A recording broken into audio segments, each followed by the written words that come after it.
kind religion and felt sorry for Thomas. I've got some trucks to take home tomorrow.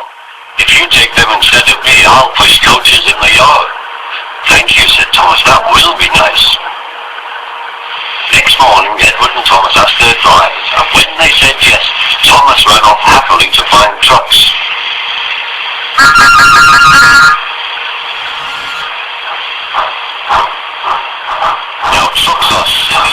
Trucks are silly and noisy. They talk a lot and don't attend to what they are doing. And I'm sorry to say they play tricks on an engine who's not used to them. Edward knew all about trucks. She warned Thomas to be careful, but Thomas was too excited to listen.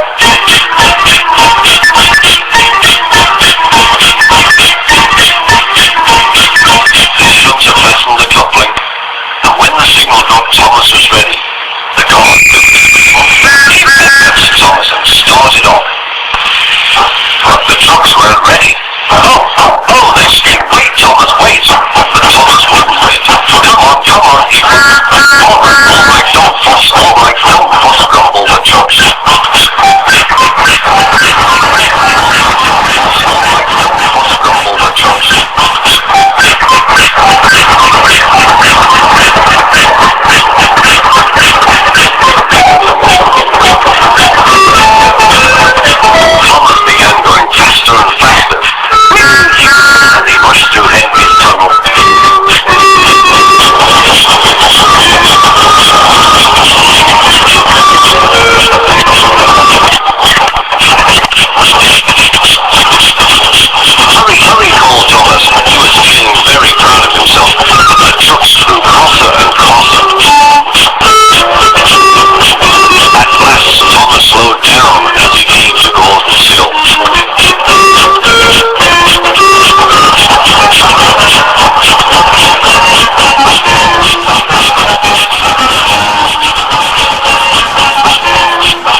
We're stopping, called Thomas.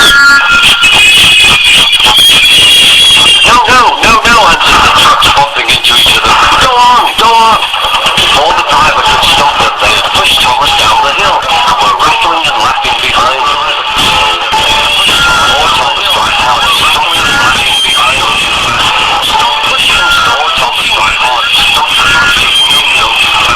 Stop pushing, Edith. But the trucks took no notice. Go on, they giggled in their silly way.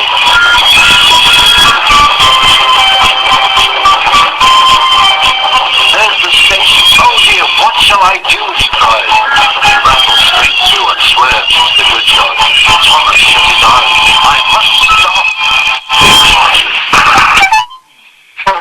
When he opened his eyes, he saw he had stopped just in front of the butlers. Watching him was the fat controller. What are you doing here, Thomas?